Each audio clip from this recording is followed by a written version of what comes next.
കൊരിന്ത്യസ്കാർക്ക് എഴുതിയ രണ്ടാം ലേഖനം 3-ാം അധ്യായം. കൊരിന്ത്യസ്കാർക്ക് എഴുതിയ രണ്ടാം ലേഖനം 3-ാം അധ്യായം 18-ാമത്തെ തിരുവചനം. കർത്താവിൻ്റെ മഹത്വം കണ്ണാടിയിലെന്ന പോലെ മൂടുപടമണിയാത്ത മുഖത്ത് പ്രതിഫലിക്കുന്ന നാം എല്ലാവരും അവിടുത്തെ സാദൃശ്യത്തിലേക്ക്, മഹത്വത്തിൽ നിന്ന് മഹത്വത്തിലേക്ക് രൂപാന്തരപ്പെട്ടുകൊണ്ടിരിക്കുകയാണ്. ഇതാത്മാവായ കർത്താവിൻ്റെ ദാനമാണ്. വലതുകരമുയർത്തി വീശിക്കൊണ്ട് കർത്താവിന്റെ മഹത്വം കണ്ണാടിയിലെന്ന പോലെ മൂടുപടമണിയാത്ത മുഖത്ത് പ്രതിഫലിക്കുന്ന നാം എല്ലാവരും അവിടുത്തെ സാദൃശ്യത്തിലേക്ക്, മഹത്വത്തിൽ നിന്ന് മഹത്വത്തിലേക്ക് രൂപാന്തരപ്പെട്ടുകൊണ്ടിരിക്കുകയാണ്. ഇത് ആത്മാവായ കർത്താവിന്റെ ദാനമാണ്.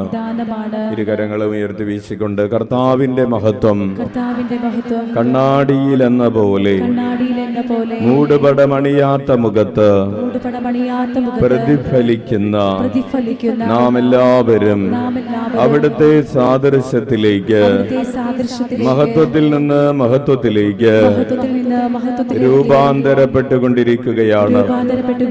ഇത് ആത്മാവായ കർത്താവിന്റെ ദാനമാണ്.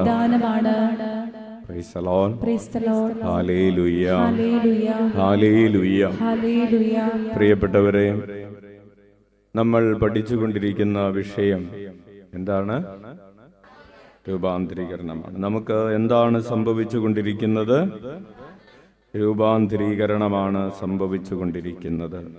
രൂപാന്തരീകരണം സംഭവിച്ചു കഴിയുമ്പോൾ, അല്ലെങ്കിൽ സംഭവിച്ചു കൊണ്ടിരിക്കുമ്പോൾ നമുക്ക് എന്ത് ലഭിക്കും? ദൈവമഹത്വം ലഭിക്കും. ഹല്ലേലൂയ. അപ്പോൾ രൂപാന്തരീകരണത്തിന്റെ റിസൾട്ട് എന്താണ്? ദൈവമഹത്വമാണ്. അപ്പോൾ അച്ഛൻ നിങ്ങളോട് പറഞ്ഞിരുന്നു, നമ്മൾ തുടർന്നുള്ള ആഴ്ചകളിൽ അമ്മ ത്രേസ്യയെ കുറിച്ച് പഠിക്കുന്ന ആഴ്ചകളായിരിക്കുമെന്ന്. അമ്മ ത്രേസ്യയ്ക്ക് എപ്രകാരമാണ് രൂപാന്തരീകരണമുണ്ടായതെന്നും അമ്മ ത്രേസ്യ എപ്രകാരമാണ് ക്രിസ്തുവിന്റെ മഹത്വം സ്വന്തമാക്കിയതുമെന്നുള്ളതാണ് അവളുടെ ജീവിത കഥ. ഹല്ലേലൂയ. എപ്രകാരമാണ് അവൾ ഈശോയെ മൂടുപടമണിയാത്ത മുഖത്തോടുകൂടെ കണ്ടുകൊണ്ടിരിക്കുകയും എപ്രകാരമാണ് അങ്ങനെ അമ്മ ത്രേസ്യ ഈശോയെ മൂടുപടമണിയാത്ത മുഖത്തോടുകൂടെ കണ്ടുകൊണ്ടിരുന്ന അവളുടെ ഹൃദയം ഈശോയുടെ ഹൃദയം പോലെയായി. ആ ചരിത്രമാണ് അമ്മ ത്രേസ്യയുടെ ജീവചരിത്രം എന്ന് പറയുന്നത്. അതുകൊണ്ടാണ് അമ്മ ത്രേസ്യയുടെ ജീവചരിത്രത്തെ കുറിച്ച് ധ്യാനിക്കുന്ന ഈ സമയത്തും നമ്മൾ ആ രൂപാന്തരീകരണത്തിന്റെ വചനഭാഗം തന്നെ ധ്യാനിച്ചത്.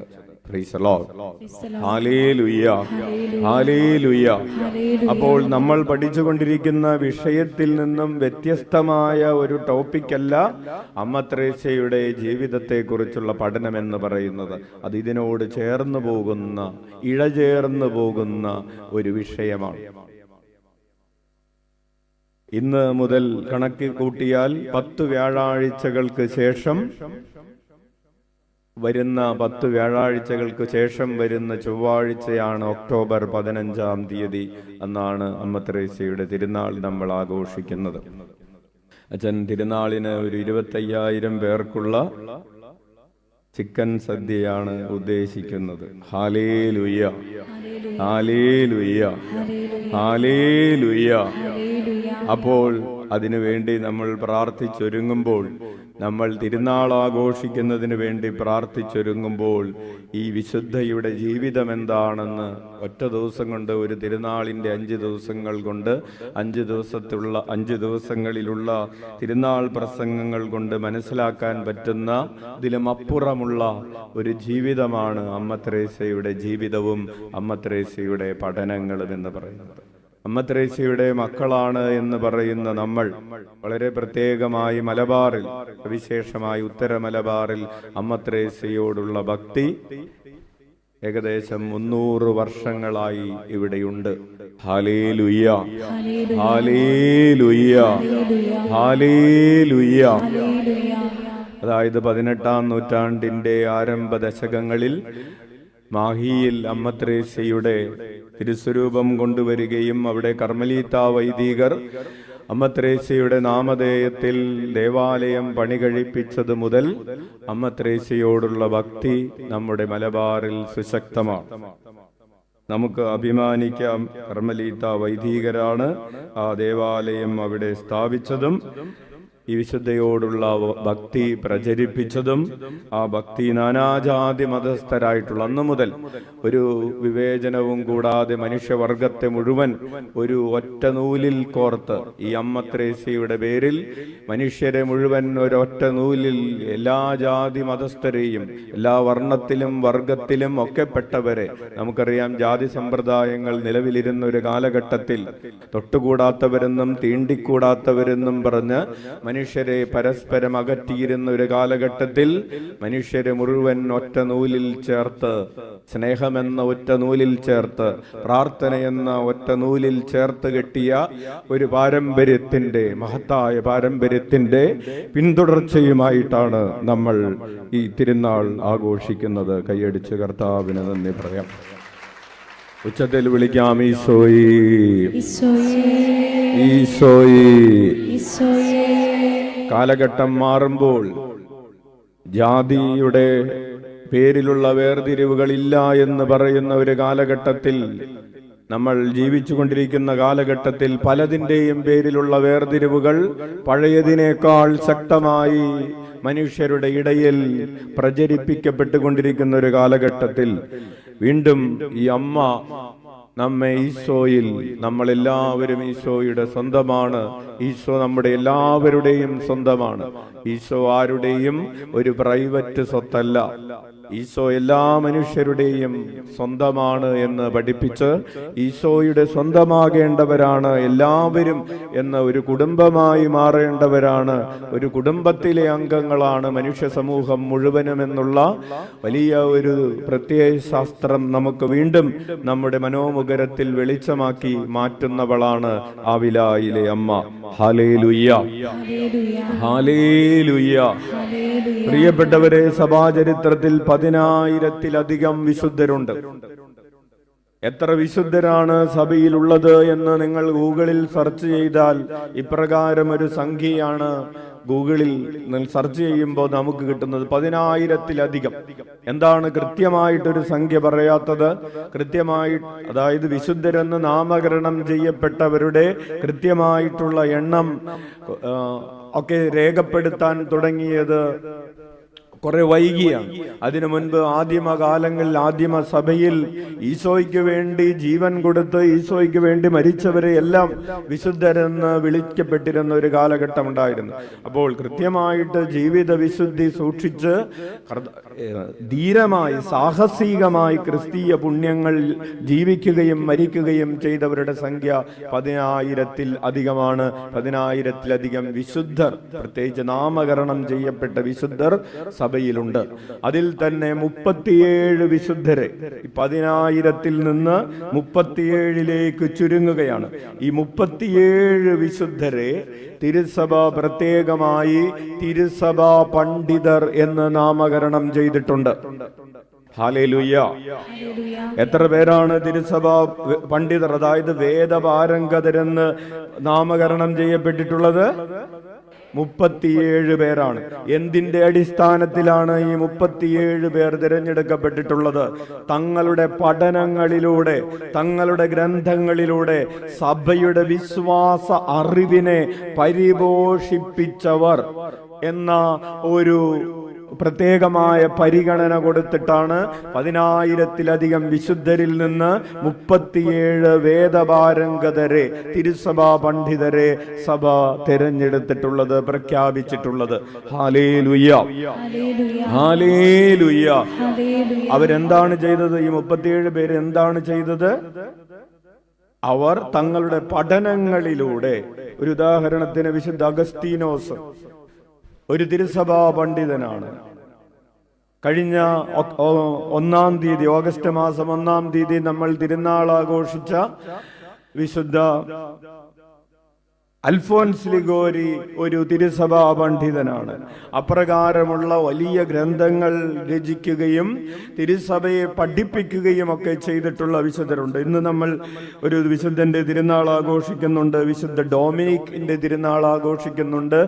ഇന്ന് നമ്മുടെ പുറത്തുള്ള നമ്മുടെ പ്രിയപ്പെട്ട ഡൊമിനിക്കൻ സിസ്റ്റേഴ്സിന്റെ അവരുടെ സഭാപിതാവിന്റെ തിരുനാളാണ്. ബഹുമാനപ്പെട്ട മദറിനും സിസ്റ്റേഴ്സിനും ഈ തിരുനാളിന്റെ എല്ലാ മംഗളങ്ങളും എല്ലാവരുടെയും പേരിൽ നേരുകയാണ്.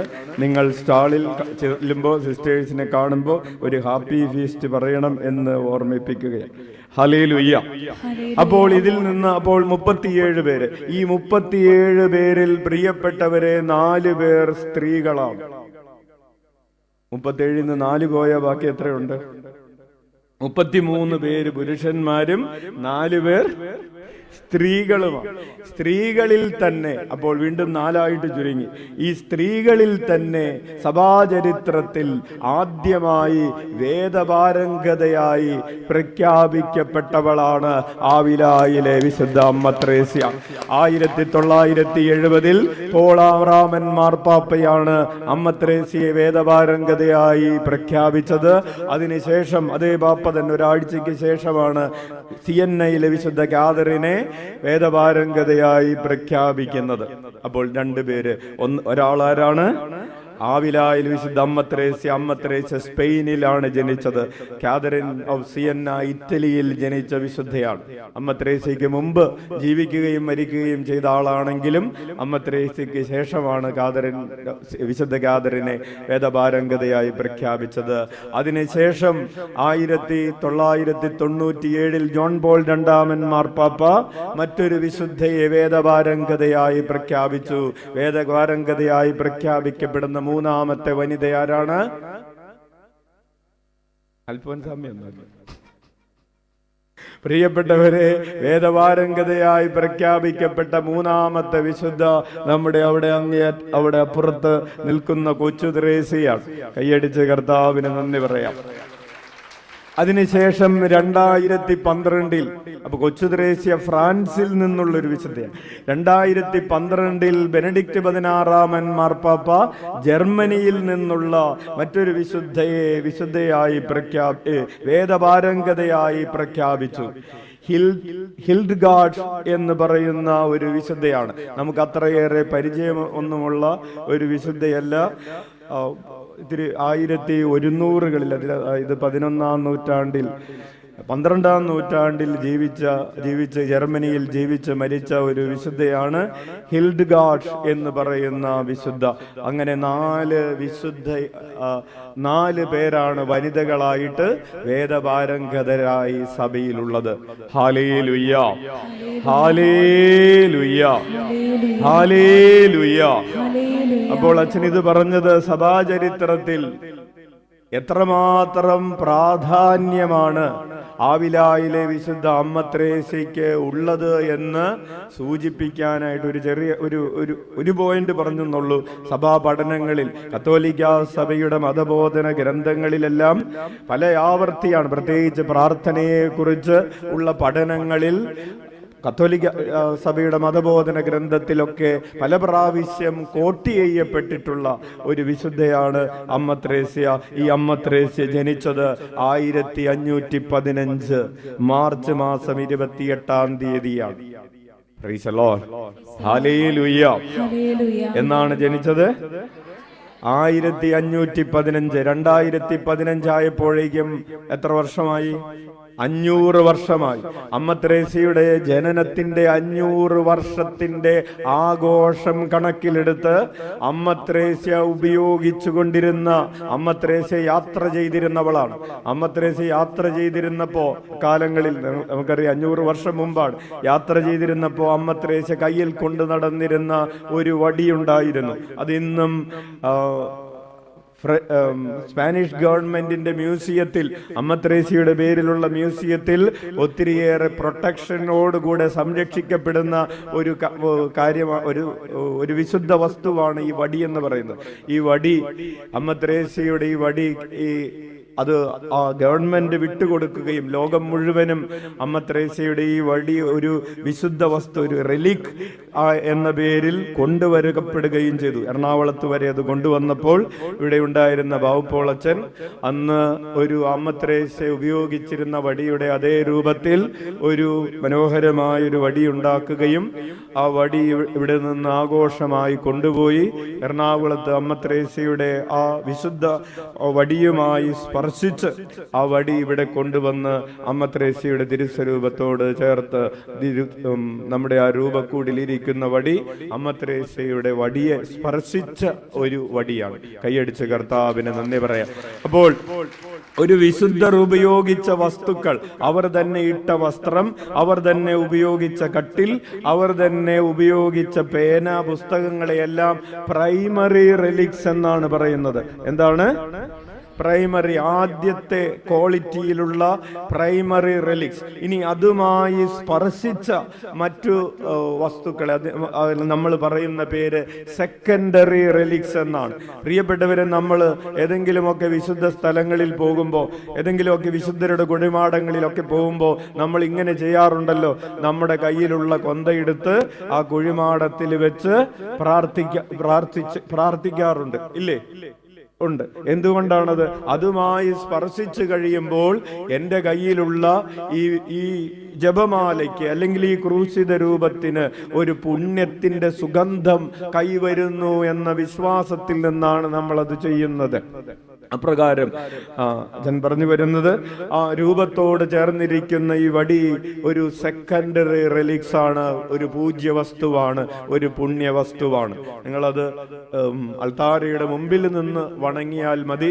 ദയവ് ചെയ്ത് ആരും ഈ അൾത്താര വിട്ട് ഇങ്ങോട്ട് കയറി വരികയോ ഇവിടെയുള്ള എണ്ണയിൽ കൈമുക്കാനോ അല്ലെങ്കിൽ രൂപങ്ങൾ ഇവിടെ അതിനു വേണ്ടി കയറി വരികയോ ചെയ്യരുത് എന്ന് സ്നേഹപൂർവ്വം ഓർമ്മിപ്പിക്കട്ടെ. നമുക്ക് തൊട്ടുമുത്താനൊക്കെ ആയിട്ട് പുറത്ത് എല്ലാ അമ്മ ത്രേസ്യയുടെയും കർമ്മലനാഥയുടെയും ഔസേപ്പിതാവിന്റെയും കൊച്ചു ത്രേസ്യയുടെയും ഉണ്ണീശോയുടെ ഒക്കെ രൂപങ്ങൾ നമുക്ക് പുറത്തുണ്ട്. അൾത്താരയിലേക്ക് കയറി വരേണ്ട ആവശ്യമില്ല. Hallelujah, hallelujah.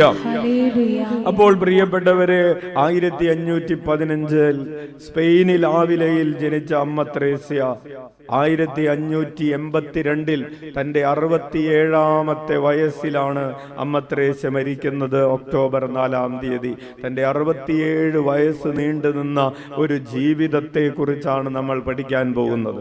67 വർഷം നീണ്ടുനിന്ന ഒരു ജീവിതത്തിന്റെ സുപ്രധാന സംഭവങ്ങൾ. അമ്മ ത്രേസ്യ മരിക്കുന്നത് ഒരു പ്രത്യേക തരത്തിലുള്ള ക്യാൻസർ വന്നാണ് അമ്മ ത്രേസ്യ മരിക്കുന്നത്. ഇന്ന് ആ ക്യാൻസറിന് പേര് പറയുമ്പോൾ അതിന് ഒവേറിയൻ ക്യാൻസർ, ഒരു പ്രത്യേക തരത്തിലുള്ള ഒവേറിയൻ ക്യാൻസർ.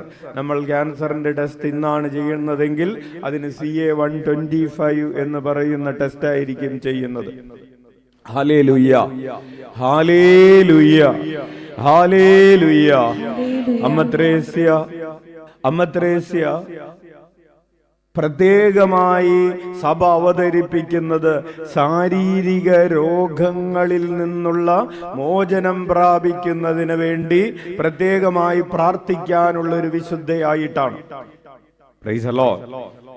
കൊച്ചു ത്രേസ്യയെ സഭ അവതരിപ്പിച്ചത് മിഷണറി പ്രവർത്തനങ്ങളുടെ മധ്യസ്ഥയായിട്ടാണെങ്കിൽ അമ്മ ത്രേസ്യയെ സഭ പേട്രണസ് ആയിട്ട് അവതരിപ്പിക്കുന്നത് ശാരീരിക പീഡകൾ അനുഭവിക്കുന്നവർക്ക് വേണ്ടി പ്രത്യേകം പ്രാർത്ഥിക്കുന്ന, പ്രാർത്ഥനയുടെ ഗുരുനാഥയായിട്ടുള്ള അവൾ പ്രത്യേകമായിട്ടുള്ള ഒരു പേട്രണസ് ആയിട്ട് അവതരിപ്പിച്ചിരിക്കുന്നത് ശാരീരിക രോഗപീഡകളിൽ വേദനിക്കുന്നവർക്ക് പ്രാർത്ഥിക്കാനുള്ള ഒരു വിശുദ്ധയായിട്ടാണ്. കാരണം അവൾ തന്റെ ജീവിതകാലം മുഴുവൻ വിവിധങ്ങളായ രോഗങ്ങളിലൂടെ കടന്നുപോയവളാണ്. അമ്മ ത്രേസ്യ കോൺവെന്റിൽ ചേർന്നതിന് ശേഷം അവൾക്കൊരു മൂർച്ഛാരോഗമുണ്ടായി. ഫിക്സ് വന്നു. വളരെ ഗൗരവമായിട്ടുള്ള രീതിയിൽ മൂർച്ഛാരോഗമുണ്ടായി. കുഴഞ്ഞു വീഴുകയും 4 ദിവസം കോമയിൽ കിടക്കുകയും ചെയ്തു. പ്രിയപ്പെട്ടവരെ, ഇവൾ കണ്ണ് തുറക്കുന്നില്ല, കാത് കേൾക്കുന്നില്ല, ഒന്നും അനങ്ങുന്നില്ല. മരിച്ചു എന്ന് കരുതി അവൾക്ക് വേണ്ടി കുഴിമാടം തയ്യാറാക്കി.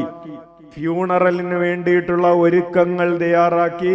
അത് ഫ്യൂണറലിന്റെ ഏറ്റവും ആ സമയം അടുത്തപ്പോഴേക്കും ചെറിയ ഒരു അനക്കം കാണുകയും അങ്ങനെ ആ മൃതസംസ്കാര കർമ്മം നടത്താനിരുന്നത് ക്യാൻസൽ ചെയ്യുകയും ചെയ്തു.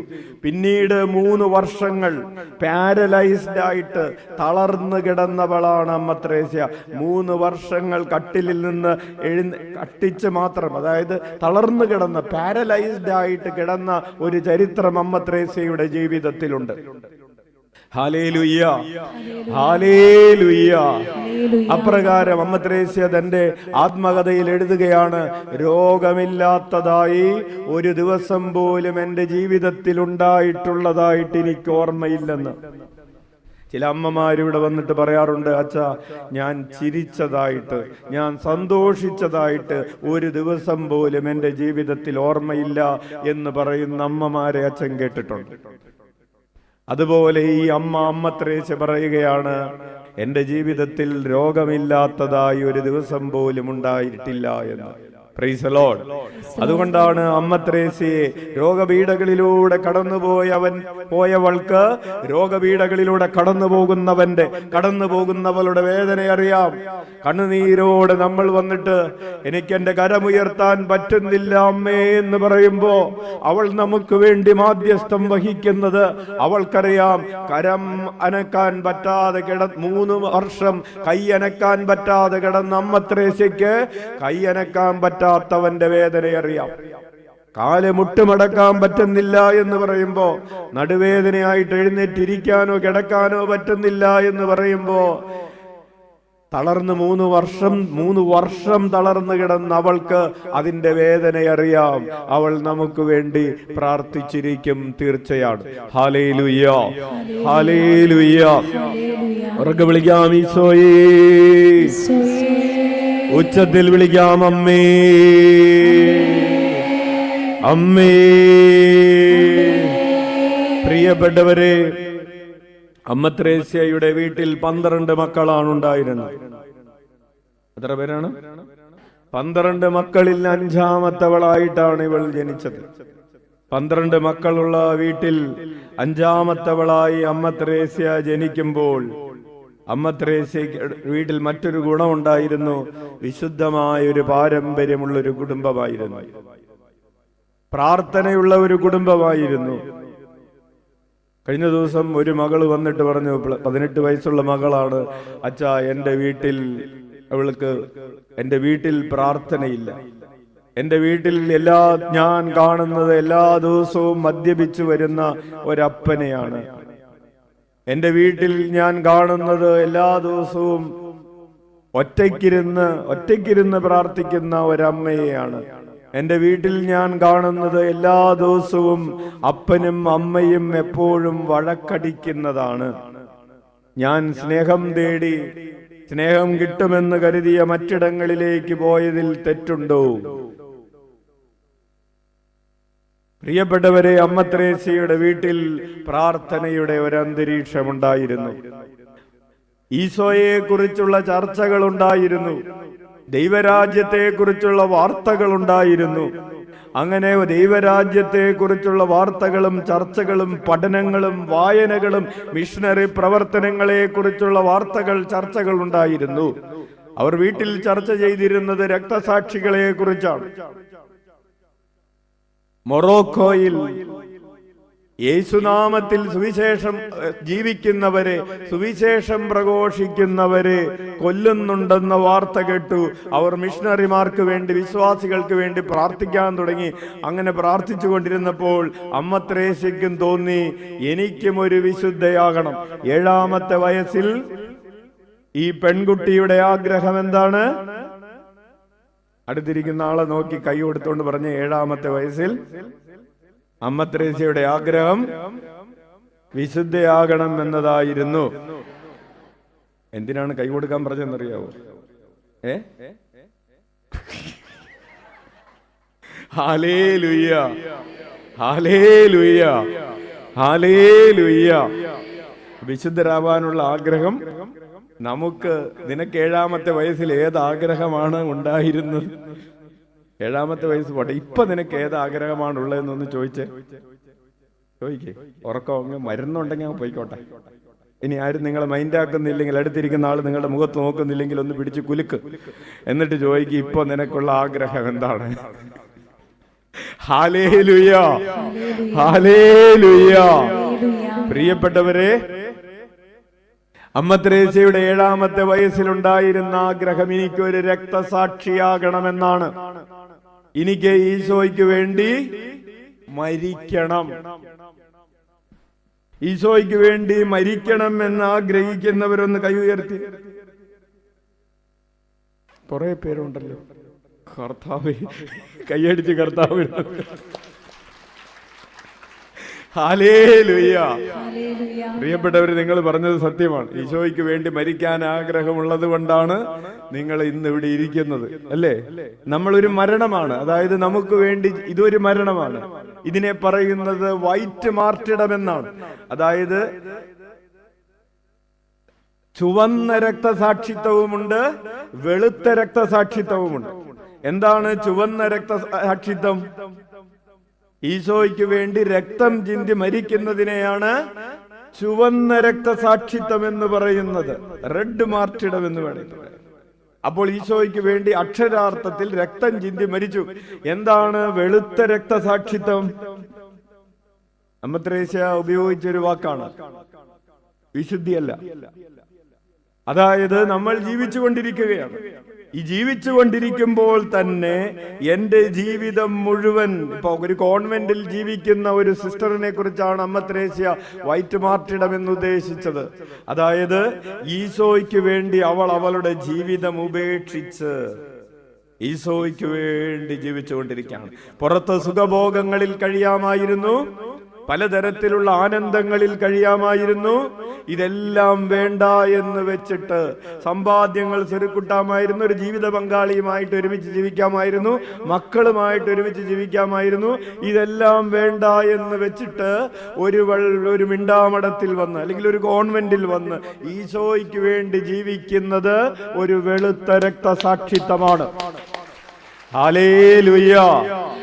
ഒരു കുടുംബജീവിതം നയിക്കുന്ന ഒരാള്, അയാൾ തന്റെ കുടുംബത്തെ പൂർണ്ണമായി കർത്താവിനെ കേന്ദ്രീകരിച്ച് ഈ ലോകത്തിന്റെ മായാവലയങ്ങൾക്ക് വിട്ടുകൊടുക്കാതെ ഈശോയ്ക്ക് വേണ്ടി ജീവിക്കുന്ന ഒരു കുടുംബമായി, ഒരു പ്രേഷിത കുടുംബമായി, ഒരു ആത്മായ ചൈതന്യമുള്ള ഒരു പ്രേഷിത ചൈതന്യമുള്ള ഒരു കുടുംബമായി, ദൈവരാജ്യത്തിന് വേണ്ടി ജീവിക്കുന്ന ഒരു കുടുംബമായി ഒരു കുടുംബം ജീവിക്കുമ്പോൾ ആ കുടുംബം കടന്നു പോകുന്നത് ഒരു വെളുത്ത രക്തസാക്ഷിത്വത്തിന്റെ അഭിഷേകത്തിലൂടെയാണ്. ഉച്ചത്തിൽ വിളിക്കാം, ഈശോയേ. അതുകൊണ്ടാണ് അച്ഛൻ പറഞ്ഞത്, നിങ്ങളുടെ മറ്റു പല കാര്യങ്ങളും, ഒരുപക്ഷെ ജോലിക്ക് പോയിരുന്നെങ്കിൽ, ഒരു സഹോദരൻ പറഞ്ഞു, അച്ഛൻ ഞാൻ മീൻ വിൽക്കുന്ന ആളാണ്, ഒരു ദിവസം എനിക്ക് 10,000 രൂപയുടെ കച്ചവടമുണ്ട്. ഞാൻ ഇന്ന് വന്നിരിക്കുന്നത് ആ 10,000 രൂപയുടെ കച്ചവടം വേണ്ട എന്ന് വെച്ചിട്ട് 1000 രൂപ വണ്ടിക്കാശും മുടക്കി ഞാൻ വന്നിരിക്കുകയാണ്. പ്രിയപ്പെട്ടവരെ, അയാൾക്ക് വണ്ടിക്കാശ് മാത്രമല്ല അയാൾ മുടക്കിയിരിക്കുന്നത്, 10,000 രൂപയും വേണ്ടെന്ന് വെച്ചിട്ടാണ് പോകുന്നത്. ഒരു ദിവസം കച്ചവടം വേണ്ട എന്ന് വയ്ക്കുമ്പോൾ അന്നത്തെ മാത്രമല്ല കച്ചവടം കുറയുന്നത്. കാരണം ഇയാൾ എപ്പോഴും സ്ഥലത്തില്ലാത്ത ആളാണ്, ഇടക്കിടക്ക് കട അടച്ചിടുന്ന ആളാണെന്ന് പറയുമ്പോൾ വീണ്ടും കച്ചവടം കുറയും. ബിസിനസ്സിന് അങ്ങനെ ഒരു കുഴപ്പമുണ്ട്, ഇല്ലേ? ഹല്ലേലൂയ. ഒരു സഹോദരൻ കടയുടെ മുമ്പിൽ എഴുതി വെച്ചിരിക്കുകയാണ്, വ്യാഴാഴ്ച കാലത്ത് അവധി. Hallelujah, hallelujah. 3 മണിക്ക് ശേഷം, വൈകുന്നേരം 4 മണിക്ക് ഇവിടെ നിന്ന് പോയതിനു ശേഷം കട തുറക്കണം. എഴുതി വെച്ചിരിക്കുകയാണ്, വ്യാഴാഴ്ച കട തുറക്കണം. Price the Lord. അപ്പോ പറഞ്ഞു വരുന്നത്, അതൊക്കെ ഇങ്ങനെ വേണ്ട എന്ന് വയ്ക്കുന്നത് ഒരു രക്തസാക്ഷിത്വമാണ്. അപ്പോൾ 7ാമത്തെ വയസ്സിൽ അമ്മ ത്രേസ്യയ്ക്ക് ശരിക്കും രക്തം ചിന്തി, എനിക്ക് ഈശോയ്ക്ക് വേണ്ടി രക്തം ചിന്തി മരിച്ച് എനിക്ക് സ്വർഗത്തിൽ പോകണം, എനിക്ക് ഈശോയെ കാണണം എന്നാഗ്രഹിച്ചവളാണ് അവൾ വീട് വിട്ട്, ആഗ്രഹിക്കുക മാത്രമല്ല, 7ാമത്തെ വയസ്സിൽ കൊച്ചു വീട് വിട്ട് പോയി. തൻ്റെ കസിനെയും കൂട്ടി 9 വയസ്സുള്ള കസിനെയും കൂട്ടി വീട് വിട്ടു പോയെങ്കിലും വഴിയിൽ വെച്ച് വീട്ടുകാർ കണ്ട് എങ്ങോട്ട് പോകുന്നു എന്ന് ചോദിച്ചു. രണ്ടുപേരും കൂടി പോവുകയാണ്, അച്ചടിച്ച് പോവുകയാണ്. എങ്ങോട്ടാ പോകുന്നത്? ഞങ്ങൾ മൊറോക്കയിൽ പോയിട്ട് രക്തസാക്ഷികളാവാൻ പോവാണെന്ന് പറഞ്ഞു. അപ്പോൾ അങ്കിള് പറഞ്ഞു ശരി വാ ഞാൻ കാണിച്ചു തരാമെന്ന് പറഞ്ഞു. വഴി പിടിച്ച് വീട്ടിലേക്ക് കൊണ്ടുവന്നു. പ്രിയപ്പെട്ടവരെ, 14-ാമത്തെ വയസ്സിൽ അവളുടെ അമ്മ മരിച്ചപ്പോ ഈ അമ്മ ത്രേസ്യയ്ക്ക് പിന്നെ അമ്മയായിട്ടുണ്ടായിരുന്നത് കർമ്മലനാഥയാണ്. ഈ കർമ്മലനാഥയുടെ മുമ്പിൽ ചെന്ന് അവൾ പറഞ്ഞു, അമ്മേ നീ എനിക്ക് അമ്മയായിരിക്കണമെന്ന് പറഞ്ഞെങ്കിലും അമ്മ മരിച്ച വീട്ടിൽ, അമ്മയില്ലാത്തൊരു വീട്ടിൽ പ്രിയപ്പെട്ടവരെ മക്കൾ വളരുന്നത് എങ്ങനെയായിരിക്കുമെന്ന് നമ്മൾ പഠിക്കേണ്ടതാണ്. അമ്മ ത്രേസ്യയുടെ ജീവിതം അതിനൊരു ഉദാഹരണമാണ്. അമ്മയില്ലാത്ത വീട്ടിൽ ഈ മകള് വളർന്നപ്പോൾ ഇവളുടെ അപ്പം കണ്ടു കുറെ കസിൻസ് ഉണ്ട്. വരുന്നവരൊക്കെ കസിൻസാണ്, എല്ലാവരും ചേട്ടായിമാരാണ്. പ്രത്യേകിച്ച് ഒരു കസിനൊക്കെ ആയിട്ട് ഇവളുടെ ചുറ്റിക്കറക്കം കണ്ടു കഴിഞ്ഞപ്പോ അപ്പന് തോന്നി ഈ പോക്ക് ശരിയല്ല. എന്താണെന്ന് നിങ്ങൾക്കറിയാം, അച്ഛൻ കൂടുതൽ വിശദീകരിക്കുന്നില്ല. അപ്പോൾ അമ്മയില്ലാത്ത വീടുകൾ വളർത്തിച്ചു വരുന്ന ഒരു നാടാണ് നമ്മുടെ നാടെന്ന് കൂട്ടത്തിൽ പറഞ്ഞു വെക്കാൻ അച്ഛൻ ആഗ്രഹിക്കുകയാണ്. എല്ലാ അമ്മമാരല്ല, കുറെ അമ്മമാർക്കൊക്കെ ആഗ്രഹമാണ് പോകണം, ഇസ്രായേലിൽ പോകണം, പോളണ്ടിൽ പോകണം, യൂറോപ്പിൽ പോകണം. അച്ഛൻ അതിനുവേണ്ടി പ്രാർത്ഥിക്കാറൊക്കെ ഉണ്ട്. പക്ഷെ മനസ്സിലൊരു വേദന ഉണ്ടെന്ന് ഇപ്പൊ പറഞ്ഞോട്ടെ. നിങ്ങൾ ഈ കൊച്ചുങ്ങളെയൊക്കെ വിട്ടിട്ട്, കൊച്ചിന് എത്ര വയസ്സായി? 3 വയസ്സായ പെൺകുട്ടി, 4 വയസ്സായ ആൺകുട്ടി, 10ാം ക്ലാസ്സിൽ പഠിക്കുന്ന പെൺകുട്ടി, ഇവരെയൊക്കെ ആൺകുട്ടി, ഇവരെയൊക്കെ വീട്ടിൽ വിട്ടിട്ടാണ്. കാര്യം ശരിയാണ്, സാമ്പത്തിക പ്രതിസന്ധി കൊണ്ടാണ്, നമ്മൾ പറയും ഗതികേട് കൊണ്ടാണ് വീട്ടിൽ പ്രിയപ്പെട്ടവരെ, ഈ ഗതികേട്, ഈ സാമ്പത്തിക പ്രതിസന്ധി ഇപ്പൊ തുടങ്ങിയതാണോ? ഇന്നലെയാണോ അത് തുടങ്ങിയത്? 100 വർഷങ്ങൾക്ക് മുമ്പ് നമ്മുടെ സാമ്പത്തിക സ്ഥിതി ഇതിലും മെച്ചമായിരുന്നോ? അല്ല. മുണ്ട് മുറുക്കിയെടുത്ത് ചിലപ്പോ ഒരു നേരത്തെ കഞ്ഞി കുടിച്ച്, കഞ്ഞിവെള്ളം കുടിച്ച് നമ്മുടെ അമ്മമാര് നമ്മുടെ വീട്ടിൽ തന്നെ നിന്ന് നമുക്ക് കാവൽ നിന്ന്, വഴിവിളക്കായി നിന്ന്, വീടിന് വിളക്കായി അമ്മമാരുണ്ടായിരുന്നത് കൊണ്ടാണ് നമ്മൾ ഇന്നുള്ളതെന്ന് മനസ്സിൽ ഓർത്തു വെച്ചോളണം. അപ്പോ മക്കളെയും ഭർത്താവിനെയും ഒക്കെ ഇവിടെ ഇട്ടിട്ട് അമ്മമാര് പുറത്ത് ജോലിക്ക് പോകുന്നതിന് മുമ്പ് ഓർത്തുകൊള്ളണം, പണം കൊണ്ട് എല്ലാം നേടാൻ പറ്റില്ല. നല്ലൊരു വീട് പണിതു എന്നതുകൊണ്ട് നിന്റെ ജീവിതം ഐശ്വര്യപൂർണമാവില്ല. കടം വീട്ടി എന്നുള്ളത് കൊണ്ട് നിന്റെ ഭാവി ഐശ്വര്യപൂർണമാവില്ല. സാമ്പത്തിക മെച്ചപ്പാടുണ്ടായി. ചില അമ്മമാര് പറയും മക്കളെ പഠിപ്പിക്കണ്ടേ, മക്കളെ പഠിപ്പിക്കാൻ കാശ് വേണ്ടേ? കാശുണ്ടാവും, പഠിപ്പിക്കാൻ പറ്റും. അവര് മക്കളായി വളരണമെന്നില്ല. അപ്പൊ നമ്മളെല്ലാം ചെയ്യുന്നത് മക്കൾക്ക് വേണ്ടിയിട്ടാണ്. പക്ഷേ മക്കൾക്ക് കാശുണ്ടാകുന്നു, ഫോണുണ്ടാകുന്നു, സുഖസൗകര്യങ്ങൾ ഉണ്ടാകുന്നു. ഒടുവിൽ അവർ വീട്ടിൽ മക്കളല്ലാതെ വളരുന്നു, മക്കളല്ലാത്തവരായി തീരുന്നു. ഇതിന്റെ ഒരു വലിയൊരു പങ്ക്, വലിയൊരു ശതമാനം ഉത്തരവാദിത്തം വീട് വിട്ട് മറ്റുള്ള സ്ഥലങ്ങളിലേക്ക് പോകുന്ന അമ്മമാർക്കുണ്ട് എന്നുള്ളത് ഒരു സാമൂഹിക ശാസ്ത്രത്തിന്റെ ഒരു ഉത്തരമാണ്. കൈയടിച്ച് കർത്താവിന് നന്ദി പറയാം. മനസ്സിലിരിക്കട്ടെ. Praise the Lord. Hallelujah, hallelujah. പ്രിയപ്പെട്ടവരെ, അപ്രകാരം തന്റെ വീട്ടിലെ അമ്മ മരിച്ചപ്പോൾ അമ്മ ത്രേസ്യയ്ക്ക് എന്തുണ്ടായി? അമ്മ ത്രേസ്യയ്ക്ക് ഈ ജീവിതം വഴിവിട്ടുപോയി, ജീവിതത്തിന്റെ പിടിവിട്ടുപോയി. എന്നിട്ട് ഇവളുടെ ജീവിതത്തിന്റെ പിടിവിട്ടു പോകുന്നത് കണ്ടപ്പോ അപ്പൻ ഒരു കാര്യം ചെയ്തു. അമ്മ ത്രേസ്യയെ ഒരു അഗസ്റ്റീനിയൻ കോൺവെന്റിൽ കൊണ്ടുവന്നാക്കി. കുറെ നാൾ അവിടെ ജീവിച്ചു.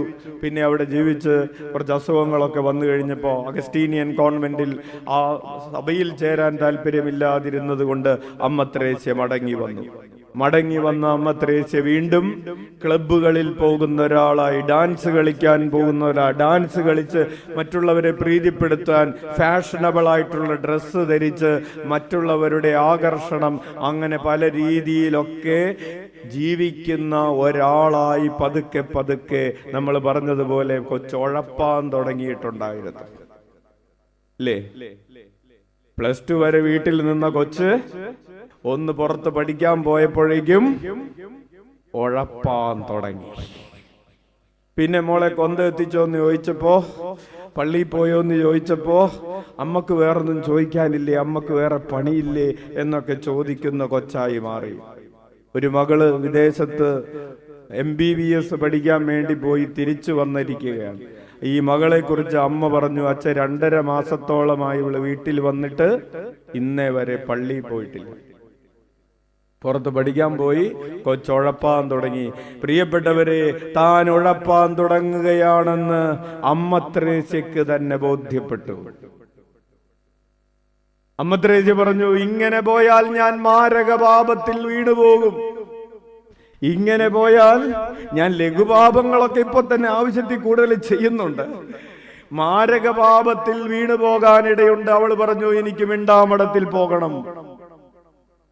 അവൾ മിണ്ടാമഠത്തിൽ ചേർന്നതിന്റെ, അവൾ കർമ്മലീത്ത സഭയിൽ ചേർന്നതിന്റെ കാരണം ഞാൻ മാരകപാപത്തിൽ വീഴാൻ ഇടവരരുത് എന്നൊരാഗ്രഹത്തോടുകൂടെ ആയിരുന്നു. അവളുടെ അപ്പം പറഞ്ഞു, നീ വേറെ ഏതെങ്കിലുമൊക്കെ കോൺവെന്റിൽ പോയിക്കോ, ഞാൻ കിടക്കൊക്കെ വന്ന് കാണേ, നിനക്ക് ഇടക്ക് വീട്ടിൽ വരികയൊക്കെ ചെയ്യാലോ.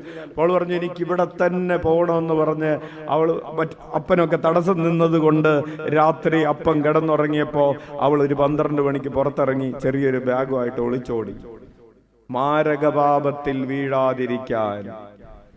ഹല്ലേലൂയ. ഒരമ്മ പറഞ്ഞു, കാലത്ത് റബ്ബർ വെട്ടാൻ വേണ്ടി അപ്പൻ എഴുന്നേറ്റ് കഴിഞ്ഞപ്പോ കൊച്ചിനെ കാണാനില്ല വീട്ടിൽ. പിന്നെ പോലീസ് സ്റ്റേഷനിലൊക്കെ പരാതിയൊക്കെ കൊടുത്ത് ഉച്ചക്ക് 12 മണി ആയപ്പോഴേക്കും കൊച്ചിനെ കിട്ടി. ചോദിച്ചു, മോള് നീ എവിടെ പോയതാണ്? അവള് മാരകപാപത്തിൽ വീഴാൻ വേണ്ടി ഒളിച്ചോടിപ്പോയതാണ്. ഹല്ലേലൂയ. അമ്മ ത്രേസ്യ ഒളിച്ചോടിപ്പോയത് മാരകപാപത്തിൽ വീഴാതിരിക്കാൻ വേണ്ടിയാണ്. Price the Lord. ഹല്ലേലൂയ. പ്രിയപ്പെട്ടവരെ, അവൾ കോൺവെന്റിൽ 20-ാമത്തെ വയസ്സിൽ അവൾ മഠത്തിൽ ചേർന്നു. കുറച്ചു നാൾ കഴിഞ്ഞപ്പോഴാണ് അച്ഛൻ നേരത്തെ സൂചിപ്പിച്ച മൂർച്ഛാരോഗമുണ്ടായി.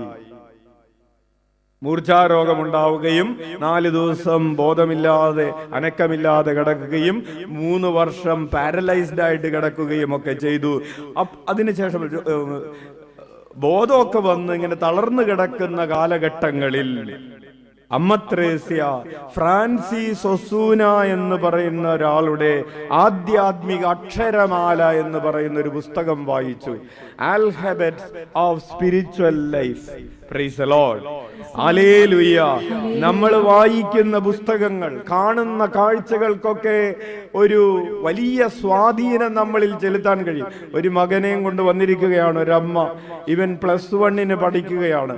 ഇവൻ ടൗണിൽ പോയി 1 കിലോ അരി മേടിക്കാൻ പറഞ്ഞ അവൻ പോവില്ല, ഒറ്റക്ക് പോവില്ല, അമ്മ കൂടെ വന്നാൽ പോവാന്ന് പറയും.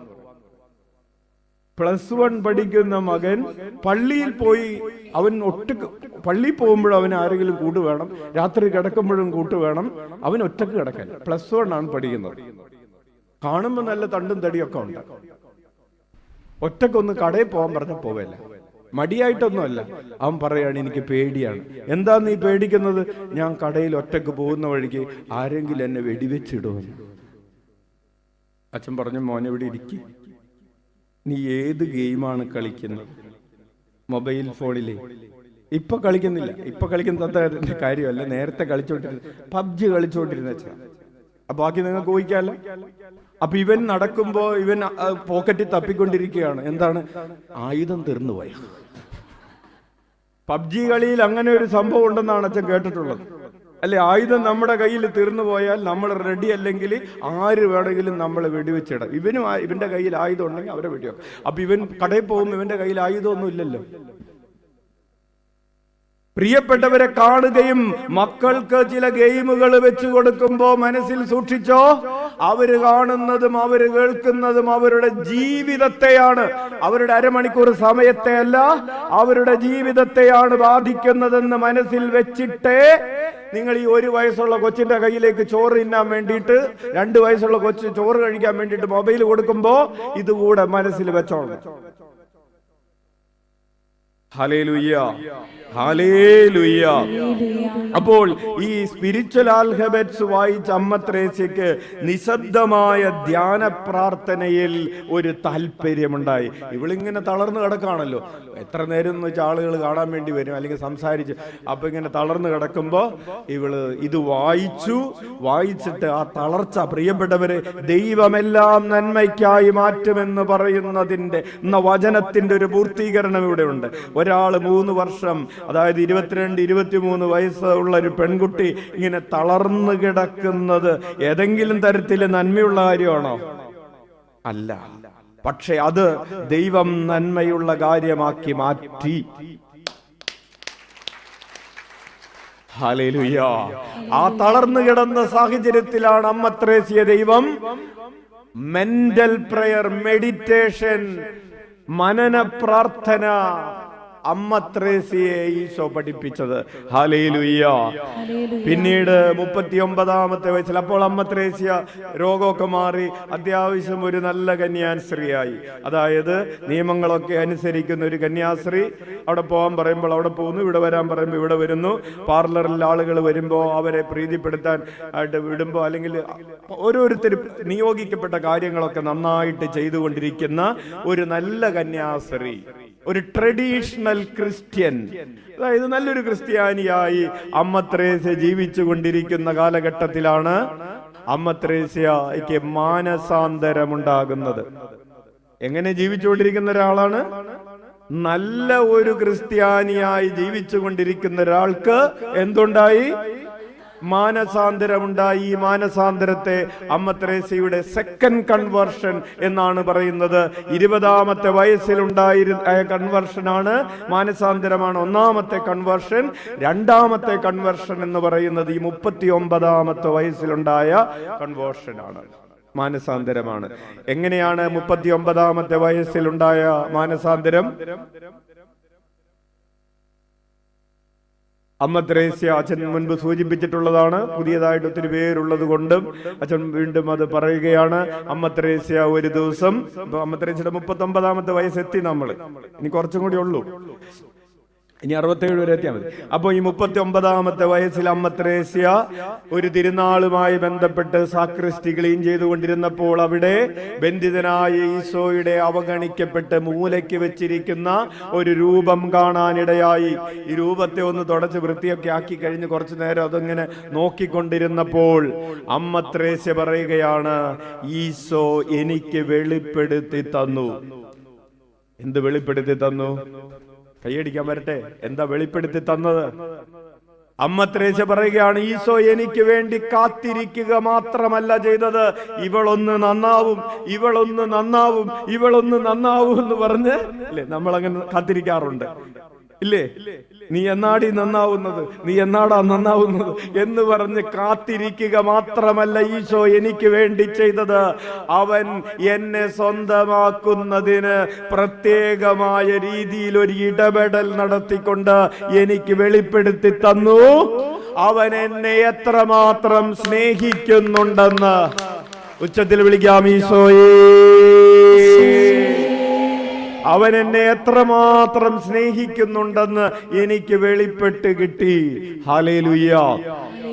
നമ്മുടെയൊക്കെ കുടുംബങ്ങളിൽ എന്തുകൊണ്ടാണെന്നറിയാവോ പ്രിയപ്പെട്ടവരെ, ഈ കുശുമ്പും കുന്നായ്മയും കുറ്റം പറയലും പരസ്പര ആരോപണങ്ങളും വിദ്വേഷവും ഒക്കെ വളരുന്നത്?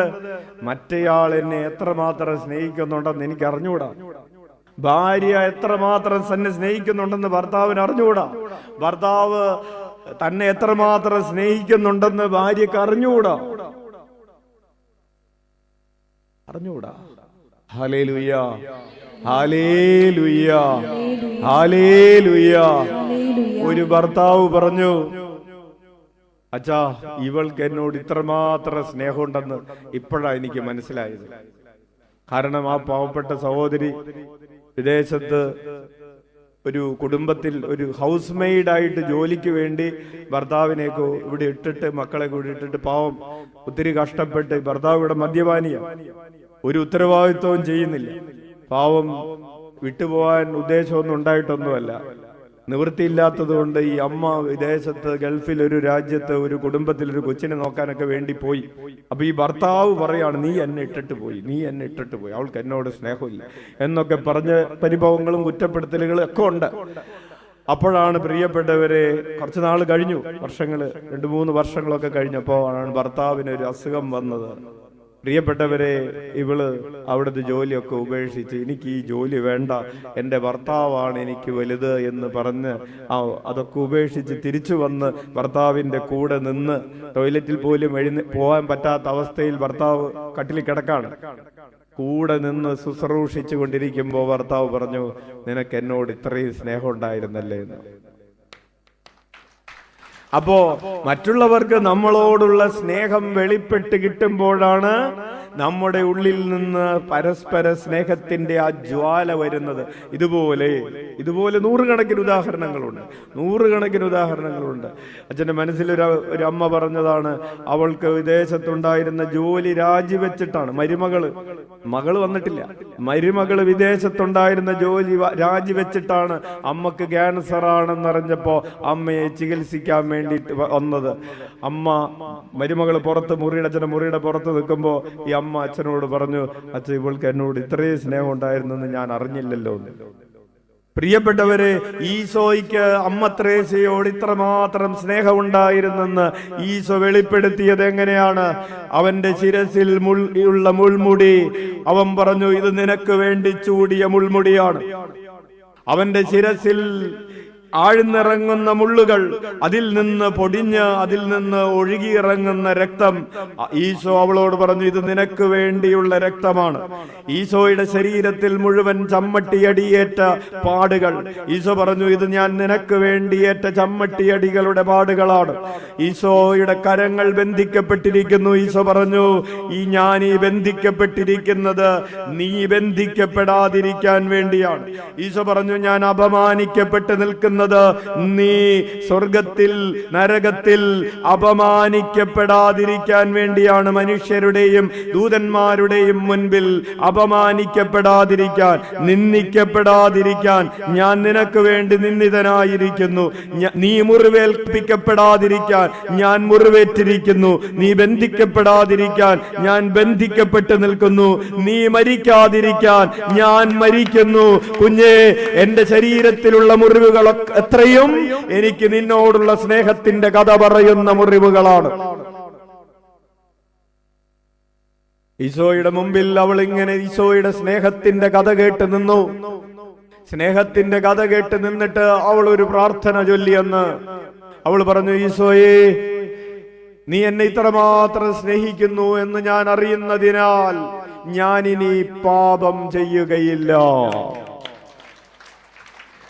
നീ എന്നെ ഇത്രമാത്രം സ്നേഹിക്കുന്നു എന്ന് ഞാൻ അറിയുന്നതിനാൽ ഞാൻ ഇനി പാപം ചെയ്യുകയില്ല.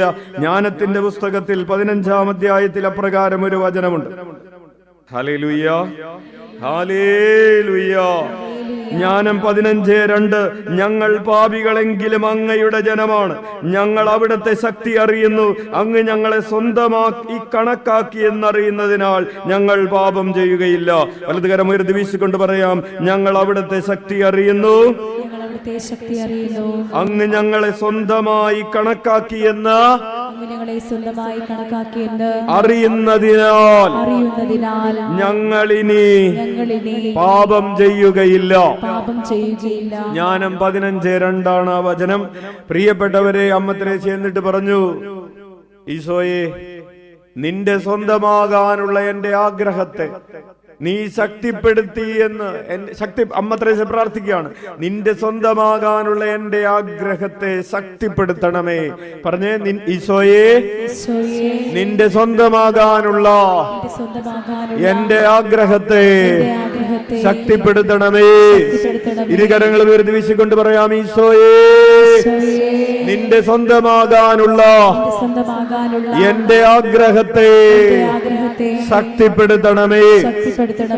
പ്രിയപ്പെട്ടവരെ, എന്താണ് ഈ പ്രാർത്ഥനയുടെ അർത്ഥം? ഈശോയുടെ സ്വന്തമാകാനൊക്കെ ആഗ്രഹമൊക്കെ ഉണ്ട്, ഇല്ലേ? അതിനങ്ങോട്ടൊരു പവർ പോരാ,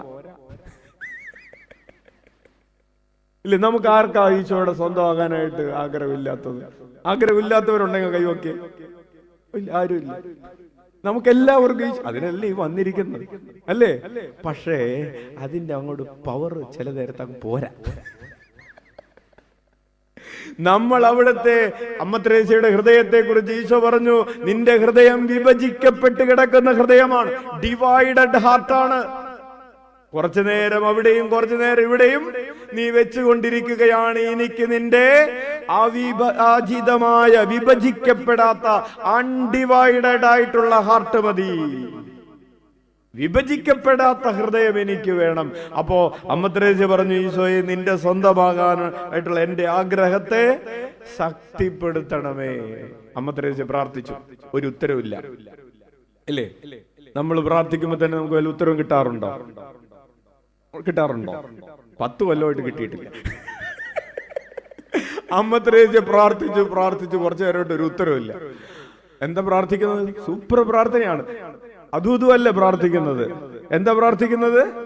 നിന്റെ സ്വന്തമാകാനുള്ള എന്റെ ആഗ്രഹത്തെ ശക്തിപ്പെടുത്തണമേ. പ്രിയപ്പെട്ടവരെ, അച്ഛൻ എല്ലാ ദിവസവും ബന്ധിതനായി ഈശോയുടെ അടുത്ത് കാലത്ത് എന്നിട്ട് പറയാറുള്ള പ്രാർത്ഥനയാണിത്. ഈശോയെ നിന്റെ സ്വന്തമാകാനുള്ള എന്റെ ആഗ്രഹത്തെ ശക്തിപ്പെടുത്തണം. അമ്മ ത്രേസ്യക്ക് ഒരു ഉത്തരവും കിട്ടുന്നില്ല. അന്ന് എനിക്ക് തോന്നുന്നു അമ്മ ത്രേസ്യക്ക് വേറെ പണിയൊന്നും ഇല്ലായിരുന്നൊരു ദിവസമായിരിക്കണം. അമ്മ ത്രേസ്യ പറഞ്ഞു, നീ ശക്തിപ്പെടുത്തി എന്നൊരടയാളം എനിക്ക് കിട്ടാതെ ഞാൻ ഇവിടെ നിന്ന് പോവല. ഇല്ലേ, കഴിഞ്ഞ സാക്ഷ്യം വായിച്ചപ്പോ ഒരു മകള് പറഞ്ഞ പോലെ ഇന്ന് ഇവിടെ നിന്ന് പോണതിന് മുമ്പ് എനിക്കൊരു ഉത്തരം കിട്ടും. അമ്മ ത്രേസ്യ അങ്ങനെ നിന്നു, മണിക്കൂറുകൾ നിന്ന് പ്രാർത്ഥിച്ചു. ഈശോയെ നിന്റെ സ്വന്തമാകാനുള്ള എന്റെ ആഗ്രഹത്തെ ശക്തിപ്പെടുത്തണമേ എന്നിങ്ങനെ പ്രാർത്ഥിച്ച് ശക്തിപ്പെടുത്തി എന്ന് എനിക്കൊരടയാളം കിട്ടാതെ ഞാൻ ഇവിടുന്ന് പോവില്ല എന്ന് പറഞ്ഞ് പ്രാർത്ഥിച്ചു. പ്രിയപ്പെട്ടവരാദ്യമായി അമ്മ ത്രേസ്യക്ക് ഒരു എക്സ്റ്റസി, ഒരു ആധ്യാത്മിക അനുഭൂതി.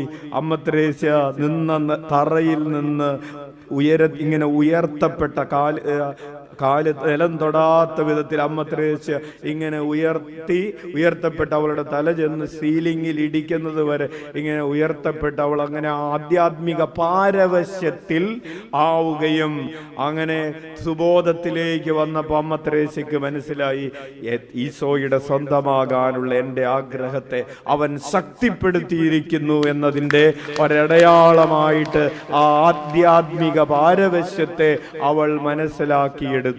Hallelujah, hallelujah. അതാണ് അമ്മ ത്രേസ്യയുടെ രണ്ടാമത്തെ മാനസാന്തരം എന്ന് പറയുന്നത്. അതിനുശേഷം അമ്മ ത്രേസ്യയുടെ ജീവിതം അടിമുടി മാറിയ ഒരു ജീവിതമായിരുന്നു. നമുക്കതിനെക്കുറിച്ച് പിന്നീട് പറയാം. 40-ാമത്തെ വയസ്സിൽ വിശുദ്ധ അഗസ്തീനോസിന്റെ കുംഭസാരം എന്ന് പറയുന്ന ഒരു പുസ്തകം, 4-ാം നൂറ്റാണ്ടിൽ എഴുതപ്പെട്ട ഒരു പുസ്തകമാണ്. അമ്മ ത്രേസ്യ ഈ വിശുദ്ധ അഗസ്തീനോസിന്റെ കൺഫെഷൻസ് എന്ന് പറയുന്ന പുസ്തകം വായിച്ചു. അത് അവളുടെ ജീവിതത്തെ മാറ്റിമറിച്ചു.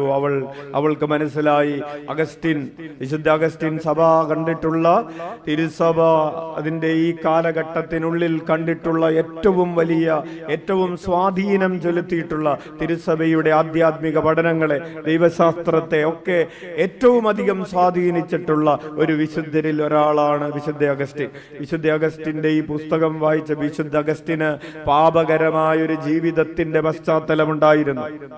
അവൻ വഴിവിട്ട് ജീവിക്കുകയും 19-ാമത്തെ വയസ്സിൽ കല്യാണം കഴിക്കാതെ തന്നെ ഒരു മകനുണ്ടാവുകയും ഒക്കെ ചെയ്ത ഒരാളാണ്. പക്ഷേ കർത്താവിന്റെ വഴിയിലേക്ക് തിരിച്ചു വന്ന് 34 വർഷം ബിഷപ്പായി സേവനം ചെയ്ത 33-ാമത്തെ വയസ്സിൽ മാനസാന്തരപ്പെട്ട് അന്ധകാരത്തിന്റെ പ്രവർത്തികൾ ഉപേക്ഷിച്ച് പ്രകാശത്തിന്റെ പ്രവർത്തികൾ ധരിക്കാൻ തുടങ്ങിയത് മുതൽ ഒരു ജീവിതം വിശുദ്ധ അഗസ്റ്റിൻ നയിക്കുകയും ആ ജീവിതം കർത്താവിന് പ്രീതികരമായ ഒരു ജീവിതമായി തീരുകയും ചെയ്തു. Hallelujah, hallelujah. അപ്പോൾ അമ്മ ത്രേസ്യക്ക് തോന്നി, സെന്റ് അഗസ്റ്റിൻ 33-ാമത്തെ വയസ്സിൽ മാനസാന്തരപ്പെടാൻ ഭാഗ്യമുണ്ടായ ഒരാളാണ്. ഞാനിതാ 39-ാമത്തെ വയസ്സിലും 40-ാമത്തെ വയസ്സിലും പൂർണ്ണമായിട്ടുള്ള ഒരു മാനസാന്തരത്തിലേക്ക് എത്തിയിട്ടില്ല. എനിക്ക് ഇപ്പോൾ ഒരു മാനസാന്തരം ഉണ്ടാകുമ്പോ ഇനി ഞാൻ മാനസാന്തരപ്പെട്ടിട്ട് എന്തെങ്കിലും കാര്യമുണ്ടാകുമോ? എന്റെ കഴിഞ്ഞകാല ജീവിതം, എന്റെ പാപകരമായ ജീവിതം ഇനിയും എന്നെ വേട്ടയാടുകയില്ലേ? ഒരു ചോദ്യമാണ്. പ്രിയപ്പെട്ടവരെ, ഈ 39-ാമത്തെ വയസ്സിൽ അമ്മ ത്രേസ്യ ചിന്തിച്ചു. 33-ാമത്തെ വയസ്സിൽ സെന്റ് അഗസ്റ്റിൻ മാനസാന്തരപ്പെട്ട് ബാക്കിയുള്ള കാലം കൊണ്ട് അവനൊരു വിശുദ്ധനായിട്ട് തീർന്നു. Price the Lord. Hallelujah, hallelujah, hallelujah. ഞാൻ 39-ാമത്തെ വയസ്സിൽ മാനസാന്തരപ്പെട്ട് ഇനി ബാക്കിയുള്ള കാലം കൊണ്ട് ഒരു വിശുദ്ധനായി തീരുമോ, വിശുദ്ധയായി തീരുമോ? തീരും. സെന്റ് അഗസ്റ്റിന് വിശുദ്ധനാകാമെങ്കിൽ എനിക്ക് വിശുദ്ധയാകാം. അമ്മ ത്രേസ്യ തീരുമാനിച്ചു. ഇപ്പോ 39 കഴിഞ്ഞിട്ടുള്ളവർക്ക് ആശ്വസിക്കാം, അല്ലേ? ഇപ്പോ ഒരുപക്ഷെ നിങ്ങൾ 45-ലോ 50-ലോ ആയിരിക്കാം. പ്രിയപ്പെട്ടവരെ, ഇന്ന് മാനസാന്തരപ്പെട്ടാലും നിങ്ങൾക്ക് നാളെ ഒരു വിശുദ്ധയാകാം. കൈയടിച്ച് കർത്താവിന് നന്ദി പറയാം. Hallelujah, hallelujah. അപ്രകാരം അവന്റെ സെന്റ് അഗസ്റ്റിന്റെ ജീവിതം അമ്മയുടെ ജീവിതത്തെ മാറ്റിമറിച്ചു. താമസിയാതെ അമ്മ ത്രേസ്യയ്ക്ക് വിചിത്രമായ ആത്മീയ അനുഭവങ്ങൾ ഉണ്ടാകാൻ തുടങ്ങി. ദൈവം അവളോട് സംസാരിക്കാൻ തുടങ്ങി, അവളുടെ ഹൃദയത്തിൽ പ്രത്യക്ഷപ്പെടാൻ തുടങ്ങി. എപ്പോഴാണ് ഇതൊക്കെ ചെയ്യാൻ തുടങ്ങിയതെന്നറിയാവോ? നമ്മൾ പറയും, ഈശോ എന്നോടൊന്നും പറയുന്നില്ല, ഈശോ ഞാൻ പ്രാർത്ഥിക്കാൻ ചെന്നിട്ട് എന്നോടൊന്നും പറഞ്ഞില്ല. എപ്പോഴാണ് ഈശോ അമ്മ ത്രേസ്യയോട് സംസാരിക്കാൻ തുടങ്ങിയത്? അവളുടെ ഹൃദയത്തെ പൂർണ്ണമായും ഈശോയ്ക്ക് കൊടുത്തപ്പോഴാണ് കൃപാവരങ്ങളുടെ പെരുമഴ അവളുടെ ജീവിതത്തിലേക്ക് പെയ്തിറങ്ങിയത്. ഉച്ചത്തിൽ വിളിക്കാം, ഈശോയേ. പൂർണ്ണമായും തന്നെ ഈശോയ്ക്ക് കൊടുത്തപ്പോഴാണ് സ്വർഗത്തിന്റെ വാതിലുകൾ അവൾക്ക് വേണ്ടി തുറക്കപ്പെട്ടത്. നമ്മുടെ ജീവിതത്തിന്റെ ആകാശവിധാനങ്ങളിൽ മാലാഖമാർ സ്വർഗത്തിന്റെ വാതിലുകൾ തുറക്കാത്തതിന്റെ ഒരു കാരണം നമ്മൾ പൂർണ്ണമായും വിട്ടുകൊടുത്തിട്ടില്ല. ഹല്ലേലൂയ. ക്ഷമിക്കേണ്ട കാര്യം പറഞ്ഞു വരുമ്പോ നമ്മൾ പറയും, കർത്താവ് ഈശോ മിശിഹാ അങ്ങനെയൊക്കെ ക്ഷമിച്ചു, പിന്നെ നമുക്കൊക്കെ അങ്ങനെ ചെയ്യാൻ പറ്റും. Hallelujah, hallelujah. അങ്ങനെ പല കാര്യങ്ങൾ വരുമ്പോ നമ്മൾ പിടിച്ചു വയ്ക്കും. ചേച്ചി ആകുലപ്പെടണ്ട. ആകുലപ്പെടാതെ എങ്ങനെ? കർത്താവ് നോക്കിക്കോളൂ. പിന്നെ കർത്താവ് നോക്കിയിട്ട് ഇപ്പൊ ആണോ എല്ലാം നടക്കുന്നത്? വിട്ടുകൊടുക്ക്, കർത്താവിന് വിട്ടുകൊടുക്ക്, കർത്താവ് നോക്കിക്കോളൂ എന്ന് പറ. നമ്മൾ വിട്ടുകൊടുക്കാൻ തയ്യാറല്ല. Price the Lord. Hallelujah, hallelujah. പ്രിയപ്പെട്ടവരെ, അവൾക്ക് ഈശോ പറഞ്ഞു, നീ നിന്റെ ജീവിതം, നിന്റെ ശരീരം മാത്രമല്ല, നിന്റെ ഹൃദയവും നിന്റെ വികാരങ്ങളും, നിന്റെ ഇമോഷൻസ് എനിക്ക് തരിക, നിന്റെ വികാരങ്ങൾ എനിക്ക് തരിക. നിന്റെ ഹൃദയത്തിന്റെ മുകൾ ഭാഗം മാത്രമല്ല, താഴെയുള്ള ഭാഗം കൂടെ എനിക്ക് തരിക. ഹൃദയത്തിന്റെ അറകൾ, 4 അറകളൊക്കെ ഉണ്ടല്ലോ, അല്ലേ? ഈ മുകളിലുള്ള അറയ്ക്കും താഴെയുള്ള അറയ്ക്കും ഓരോ അറയിൽ നിന്ന് പുറപ്പെടുന്ന വികാരങ്ങൾക്കുമൊക്കെ വ്യത്യാസമുണ്ടെന്നാണ് പുതിയ പഠനങ്ങളുള്ളത്. അപ്പൊ നിന്റെ ഹൃദയത്തിന്റെ മുകൾ ഭാഗം മാത്രമല്ല, അടിഭാഗവും കൂടെ എനിക്ക് തരിക. നിന്റെ എല്ലാ വികാരങ്ങളോടും കൂടെ നിന്റെ ഹൃദയം എനിക്ക് തരിക. ഹല്ലേലൂയ. അങ്ങനെ അവൾ എല്ലാം കൊടുക്കാൻ തുടങ്ങി. എല്ലാം കൊടുത്തു. അവൾക്ക് ആത്മീയമായ അനുഭവങ്ങളൊക്കെ ഉണ്ടായപ്പോ കൂടെയുള്ളവര്, കൂടെ അല്ലേ ഇതൊക്കെ കാണുകയും കേൾക്കുകയൊക്കെ ചെയ്യുന്നവര് അമ്മ ത്രേസ്യയോട് വന്നിട്ട് എന്തു പറഞ്ഞു?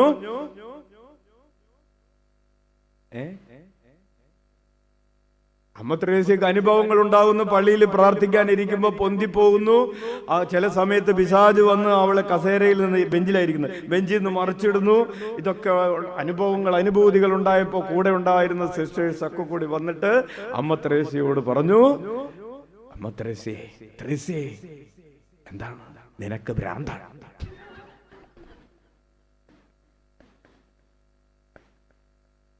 ഹല്ലേലൂയ. അമ്മ ത്രേസ്യ എങ്ങനെയെങ്കിലും തൊക്കിലങ്ങാടി കൊണ്ടുപോകും. Hallelujah. Price the Lord. Hallelujah. അമ്മ ത്രേസ്യ, ചില ആളുകൾ പറഞ്ഞു അവൾക്ക് വട്ടാണെന്ന് പറഞ്ഞു, ചില ആളുകൾ പറഞ്ഞു ഇവള് ഫ്രോഡാണെന്ന് പറഞ്ഞു. അങ്ങനെ ഒരു വാക്കില്ലേ? അവള് ഫ്രോഡാണ്. വെറുതെ അതും ഇതൊക്കെ പറഞ്ഞുകൊണ്ട് നടക്കാം. ഓ, ഈശോയെ കണ്ടുപോയി, ഞങ്ങൾക്കൊന്നും ഈശോ ഇല്ലല്ലോ, നിനക്ക് മാത്രമല്ല ഈശോ. അപ്പൊ അവള് ഫ്രോഡാണെന്ന് പറഞ്ഞു, അവൾക്ക് ഭ്രാന്താണെന്ന് പറഞ്ഞു, അവളെ ചികിത്സിക്കണമെന്ന് പറഞ്ഞു, കൊണ്ടുപോയി എവിടെയെങ്കിലും സെല്ലിലിടണമെന്ന് പറഞ്ഞു. പ്രിയപ്പെട്ടവരെ, ഇതൊക്കെ ചില അച്ഛന്മാരോട് പറഞ്ഞപ്പോ അച്ഛന്മാരും പറഞ്ഞു അവള് ഫ്രോഡാണെന്ന് പറഞ്ഞു. ബിഷപ്പുമാരോട് പറഞ്ഞു. അപ്പൊ നിങ്ങൾ വന്ന് പറയുന്നത് മുഴുവനും അച്ഛന് മനസ്സിലാവണമെന്നൊന്നുമില്ല കേട്ടോ. കർത്താവിന്റെ അപ്പോ ഒരു വിശുദ്ധനായിട്ടുള്ള ഒരു കുമ്പസാരക്കാരൻ, വിശുദ്ധ പീറ്റർ അൽക്കാൻഡ്ര, അവളുടെ ദർശനങ്ങളെ അംഗീകരിച്ചു. ഒരു വിശുദ്ധനായിട്ടുള്ള, ഇപ്പോ നമുക്കറിയാം ചില കാര്യങ്ങളെ അംഗീകരിക്കണമെങ്കിൽ അത് അംഗീകരിക്കാൻ അധികാരമുള്ളവർ അംഗീകരിക്കണം. നമ്മൾ കഴിഞ്ഞ ആഴ്ച കേട്ടതാണ്, എറണാകുളത്ത് വീഡിയോ ഒക്കെ കണ്ടിട്ടുണ്ടാവും. എറണാകുളത്ത് 9ാം ക്ലാസ്സിൽ പഠിക്കുന്ന ഒരു മകൾ ദിവ്യകാരുണ്യം സ്വീകരിച്ചതിൻ്റെയും 3 പ്രാവശ്യം ദിവ്യകാരുണ്യം മാംസരൂപമായ ഒരു ഹൃദയത്തിന്റെ രൂപത്തിലുള്ള മാംസരൂപമായി രൂപപ്പെട്ടത് എറണാകുളത്ത് വരാപ്പുഴ അതിരൂപതയിൽ മാടവന എന്ന് പറയുന്ന സ്ഥലത്ത്, നെട്ടൂരിനടുത്തുള്ള മാടവന എന്ന് പറയുന്ന സ്ഥലത്ത് ഒരു സെബാസ്റ്റ്യനച്ചൻ കുർബാന ചൊല്ലിക്കൊണ്ടിരുന്ന സമയത്ത് അച്ഛന് നേരത്തെ പരിചയമുണ്ട്. ആ വിശുദ്ധനായിട്ടുള്ള വൈദികൻ കുർബാന ചൊല്ലിക്കൊണ്ടിരുന്ന സമയത്ത് ഇത് ദിവ്യകാരുണ്യം മാംസരൂപമായ ദിവ്യകാരുണ്യ സ്വീകരണ സമയത്തേക്ക് 3 പ്രാവശ്യം അതാവുകയും ആളുകൾ കാണുകയും ഒക്കെ ചെയ്ത് ആ ദിവ്യകാരുണ്യ അത്ഭുതം, പ്രിയപ്പെട്ടവരെ, അതിനെ അംഗീകരിക്കാൻ ചുമതലപ്പെട്ടവരാണ്. അതിനൊക്കെയുള്ള പഠനങ്ങളൊക്കെ കഴിഞ്ഞിട്ട്. അപ്പോൾ അമ്മ ത്രേസ്യയുടെ ദർശനങ്ങളെ വിശുദ്ധ പീറ്റർ അൽക്കാൻഡ്ര എന്ന് പറയുന്ന വിശുദ്ധനായ വൈദികൻ അംഗീകരിച്ച് സഭ അതിനൊക്കെ അംഗീകാരം കൊടുത്തതിന് ശേഷം 47ാമത്തെ വയസ്സിൽ, വെറും 47 വയസ്സുള്ള ഈ സ്ത്രീ, ഓർക്കണം 16ാം നൂറ്റാണ്ടാണ്. 16ാം നൂറ്റാണ്ടിൽ 47 വയസ്സുള്ള ഒരു പെണ്ണ് കർമ്മലീത്താ സഭയെ നവീകരിക്കുന്നതിന് വേണ്ടി ഒരുങ്ങി പുറപ്പെടുകയാണ്. നിങ്ങൾക്കറിയാം, ഒരു കോൺവെന്റ് ഉണ്ട്. ആ കോൺവെന്റ് അമ്മ ത്രേസ്യക്ക് മനസ്സിലായി, ഇവിടെ ജീവിച്ചാൽ സമാധാനത്തോടുകൂടെ പ്രാർത്ഥനയിൽ, ഏകാന്തതയിൽ താപസ ജീവിതം അനുഷ്ഠിച്ച ആദിമസഭയിലെ താപസ ജീവിതം അനുഷ്ഠിച്ച കർമ്മലീത്ത സന്യാസികളെ പോലെ ജീവിക്കാൻ പറ്റില്ല. അപ്പൊ അതിനുവേണ്ടി താപസ ജീവിതം അനുഷ്ഠിക്കുന്ന ഒരു ജീവിതം നയിക്കാൻ വേണ്ടി പുതിയ ഒരു കോൺവെന്റ് ഉണ്ടാക്കുകയും അങ്ങനെ സഭയുടെ നവീകരണം ആരംഭിക്കുകയും ചെയ്തു. ഹല്ലേലൂയ. അമ്മ ത്രേസ്യയുടെ 53ാമത്തെ വയസ്സിൽ 1568 പുരുഷന്മാർക്ക് വേണ്ടി നവീകരണ സമൂഹം ആരംഭിച്ചു. ആ സമൂഹമാണ് ഈ കാരാപറമ്പിലുള്ള സമൂഹം. കൈയടിച്ച് കർത്താവിന്. അതായത് അമ്മ ത്രേസ്യ തന്റെ 53ാമത്തെ വയസ്സിൽ 1568 ആരംഭിച്ച കർമ്മലീത്താ സഭയിലെ പുതിയ സന്യാസ സമൂഹത്തിന്റെ ഭാഗമാണ് കാരാപറമ്പിലുള്ള ആവിലാസദനാശ്രമമെന്ന് സ്നേഹപൂർവം നിങ്ങളോട് പറയാൻ ആഗ്രഹിക്കുകയാണ്. പ്രിയപ്പെട്ടവരെ, ആ സന്യാസ സമൂഹത്തിൽ ഉണ്ടായിരുന്ന ആദ്യത്തെ അംഗമാണ് വിശുദ്ധനായ കുരിശിന്റെ വിശുദ്ധ യോഹന്നാൻ. ആ കുരിശിന്റെ വിശുദ്ധ യോഹന്നാന്റെ തിരുസ്വരൂപമാണ് ഉണ്ണീശോയുടെ വലതുവശത്തായിട്ടുള്ളത്. Praise the Lord. Hallelujah, hallelujah, hallelujah. അമ്മ ത്രേസ്യ തന്റെ ജീവിതകാലത്ത്, അമ്മ ത്രേസ്യ മരണമടഞ്ഞതിനെ കുറിച്ച് അച്ഛൻ നേരത്തെ സൂചിപ്പിച്ചിരുന്നു. അമ്മ ത്രേസ്യ യാത്രകൾ ചെയ്ത് കിഴക്കേ സ്പെയിനിലുള്ള അൽബേനിയ എന്ന് പറയുന്ന ഒരു സ്ഥലത്തേക്ക് യാത്ര ചെയ്യുകയും അവിടെ ചെല്ലുകയും രോഗം മൂർച്ഛിച്ച്, അവൾക്ക് എപ്പോഴും രോഗം ഉണ്ടായിരുന്നു, രോഗം മൂർച്ഛിച്ച് 1582 തന്റെ 67ാമത്തെ വയസ്സിൽ മരണമടയുകയും ചെയ്തു. മരിക്കുന്നതിന് മുമ്പ് അമ്മ ത്രേസ്യ ചില പുസ്തകങ്ങൾ എഴുതി. അമ്മ ത്രേസ്യയോട് കുമ്പസാരക്കാരന്മാർ, അമ്മ ത്രേസ്യ ചെന്ന് തന്റെ ജീവിതത്തിൽ ഉണ്ടായതെല്ലാം കുമ്പസാരിക്കും. കുമ്പസാരിച്ചപ്പോൾ കുമ്പസാരക്കാരൻ പറഞ്ഞു, തെരേസ്യ, നിന്റെ ജീവിതത്തിൽ സംഭവിച്ചത്, കർത്താവ് നിനക്ക് ചെയ്തു തന്നത്, നിന്റെ ജീവിതത്തെക്കുറിച്ച് നീ എഴുതണം എന്ന് പറഞ്ഞപ്പോൾ അവൾ തന്റെ ആത്മകഥ എഴുതി. അതാണ് അമ്മ തെരേസ്യയുടെ ഓട്ടോബയോഗ്രഫി എന്ന് പറയുന്ന പുസ്തകം. അമ്മ തെരേസ്യയുടെ ലൈഫ്, ജീവിതകഥ എന്ന് പറയുന്ന പുസ്തകം. തന്റെ കോൺവെന്റിലുള്ള സിസ്റ്റേഴ്സ് എപ്രകാരമാണ് പ്രാർത്ഥനയിൽ പുണ്യജീവിതത്തിൽ വളരേണ്ടത് എന്നതിനെ കുറിച്ച് അമ്മ തെരേസ്യ ഒരു പുസ്തകം എഴുതി. അതാണ് സുഹൃത സരണി എന്ന് പറയുന്ന പുണ്യപൂർണതയിലേക്ക് എങ്ങനെ വളരാമെന്ന് പറയുന്ന പുസ്തകം. പ്രിയപ്പെട്ടവരെ, അമ്മ തെരേസ്യ ആധ്യാത്മിക ജീവിതത്തിന്റെ 7 തലങ്ങളെ കുറിച്ചൊരു പുസ്തകം എഴുതി. 2 ആഴ്ച കൊണ്ടാണ് ആ പുസ്തകം എഴുതിയതെന്നാണ് പറയപ്പെടുന്നത്. ജൂൺ മാസത്തിൽ എഴുതാൻ ആരംഭിച്ചു, നവംബർ മാസത്തിൽ തീർന്നു. പക്ഷേ ഇതിന്റെ ഇടയിൽ 5 മാസം അമ്മ തെരേസ്യ കോൺവെന്റിൽ ഉണ്ടായിരുന്നില്ല. അപ്പോ കണക്കൂട്ടി നോക്കുമ്പോൾ അമ്മ തെരേസ്യക്ക് ഇത് എഴുതാൻ ആരംഭിച്ചതിന് ശേഷം എഴുതാൻ കഴിഞ്ഞത് 2 ആഴ്ചയാണ്. 2 ആഴ്ച കൊണ്ട് എഴുതിയ പുസ്തകമാണ് ഇന്റീരിയർ കാസിൽ, അല്ലെങ്കിൽ മലയാളത്തിൽ അഭ്യന്തര ഹർമ്മം എന്ന് പറയുന്ന പുസ്തകം. ഈ 3 പുസ്തകങ്ങളെയും അച്ഛൻ വരുന്ന ആഴ്ചകളിൽ അതിലുള്ള ദൈവശാസ്ത്രത്തെ, അതിലുള്ള ആധ്യാത്മികതയെ, അതിലുള്ള ഗഹനമായിട്ടുള്ള പഠനങ്ങളെ, പ്രാർത്ഥനാ ജീവിതത്തിൽ പ്രാർത്ഥിക്കാൻ ആഗ്രഹിക്കുന്നവർ, ആധ്യാത്മിക ജീവിതം നയിക്കാൻ ആഗ്രഹിക്കുന്നവർക്ക് തീർച്ചയായും ഉണ്ടാകേണ്ട ചില അറിവുകൾ, ഇവയെക്കുറിച്ചൊക്കെയുള്ള പഠനങ്ങൾ നമ്മൾ വരുന്ന ആഴ്ചകളിൽ തുടരുന്നതാണ്. Hallelujah, hallelujah. യേശുവേ സ്തോത്രം, യേശുവേ നന്ദി. പ്രിയപ്പെട്ടവരെ, ഈ ഒരു ചെറിയ സമയത്തിനുള്ളിൽ, ഒരു മണിക്കൂറിൽ നമ്മൾ ധ്യാനിച്ചത്, നമ്മൾ വിചിന്തനം ചെയ്തത് അമ്മ തെരേസ്യയുടെ ജീവിതത്തിന്റെ ഒരു ഔട്ട് സ്കെച്ചാണ്. ജനനം, ബാല്യം, കൗമാരം, യൗവനം, മധ്യവയസ്സ്, മരണം.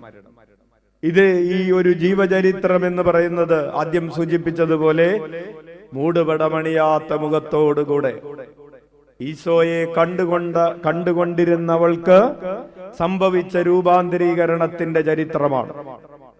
പാപത്തിന്റെ വഴികളിലൂടെ സഞ്ചരിച്ച ഒരു മകൾ തന്റെ പാപത്തിന്റെ മൂടുപടങ്ങൾ എടുത്തു മാറ്റി കർത്താവിന്റെ മഹത്വം കണ്ടുകൊണ്ടിരിക്കാൻ തുടങ്ങിയപ്പോൾ അവളുടെ ജീവിതം ഈശോയുടെ ജീവിതം പോലെയായി. തന്റെ ജീവിതം ഈശോയുടെ ജീവിതം പോലെയായി തീർന്ന അമ്മ തെരേസ്യ നമുക്ക് വേണ്ടി പ്രാർത്ഥിക്കുന്നത് നമ്മൾ യേശുവിനെ പോലെ ജീവിക്കുന്നവരായി തീരാൻ വേണ്ടിയാണ്. Hallelujah, hallelujah, hallelujah. പാപത്തിന്റെ വഴികൾ ഉപേക്ഷിച്ച് പുണ്യത്തിന്റെ വഴികളിലൂടെ സഞ്ചരിച്ച് വിശുദ്ധയായി തീർന്ന അമ്മ തെരേസ്യ നമുക്ക് വേണ്ടി പ്രാർത്ഥിക്കുന്നത് നമ്മൾ വിശുദ്ധരായി തീരാൻ വേണ്ടിയാണ്. ഉച്ചത്തിൽ വിളിക്കാം, ഈശോയേ, ഈശോയേ. അതുകൊണ്ട് അമ്മ തെരേസ്യയോട് പ്രാർത്ഥിക്കുമ്പോൾ പ്രാർത്ഥിക്കണം, അമ്മ തെരേസ്യേ, ഞാനൊരു വിശുദ്ധനായി തീരാൻ എനിക്ക് വേണ്ടി പ്രാർത്ഥിക്കണമേ.